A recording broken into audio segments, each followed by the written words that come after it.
ফের কলকাতায় ভয়াবহ আগুন। শরৎ বোস রোডের এক হোটেলে আগুন লাগে। হোটেলের কনফারেন্স রুমে রাত 1টায় আগুন লাগে।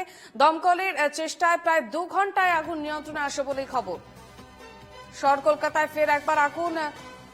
শরৎ বোস রোডের একটি হোটেলের কনফারেন্স রুমে রাত 1টার সময় আগুন লাগে বলেই জানা যাচ্ছে। টেলিফোন লাইনে রয়েছেন প্রতিনিধি ইন্দ্রনীল ঘোষ। ইন্দ্রনীল, এখন কি পরিস্থিতি, কি আপডেট রয়েছে? দেখো, বড়বাজারে পর আবার দক্ষিণ কলকাতার শরৎ বোস রোড, সেখানে গতকাল রাত্রির বেলা 1টা নাগাদ একটি ভয়াবহ অগ্নিকাণ্ডের ঘটনা ঘটে এবং সেটি হোটেলের যে কনফারেন্স রুম রয়েছে সেই কনফারেন্স রুমে আগুনটি লাগে বলেই দমকল সূত্রে জানা গিয়েছে।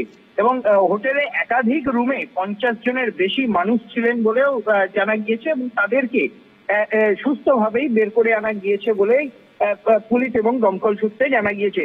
যদিও কিভাবে আগুন লাগলো, যেটা প্রাথমিকভাবে দমকলের অনুমান যে কোনো রকম শর্ট সার্কিট থেকে আগুন লেগে থাকতে পারে, যদিও সেটা যে পরীক্ষা নিরীক্ষার পরেই স্পষ্ট হবে এমনটাই কিন্তু মনে করা হচ্ছে। এবং খবর পেয়েই দমকলের প্রায় 2 থেকে 3টি ইঞ্জিন ঘটনাস্থলে এসে পৌঁছায় এবং প্রায় 2 ঘন্টার চেষ্টায় আগুন নিয়ন্ত্রণে আসে। আজকে সকালবেলা হোটেলটিকে আপাতত বন্ধ রাখা হয়েছে এবং তার যে বিষয়গুলো রয়েছে, কিভাবে আগুন লাগলো সেই গোটা বিষয়টি খতিয়ে দেখার তারপরেই কিন্তু এবং তার যে ফায়ার এক্সটিংগুইশার সেগুলো কাজ করেছিল কিনা সব বিষয় দেখার পরেই কিন্তু তারপরে পরবর্তী সিদ্ধান্ত নেওয়া হবে বলেই জানা গিয়েছে। তবে আপাতত আগুন সম্পূর্ণরূপে নিভে গিয়েছে। প্রায় 2 ঘন্টার চেষ্টায় আগুন নিয়ন্ত্রণে আসে এমনটাই কিন্তু দমকল সূত্রে জানা গিয়েছে। ধন্যবাদ।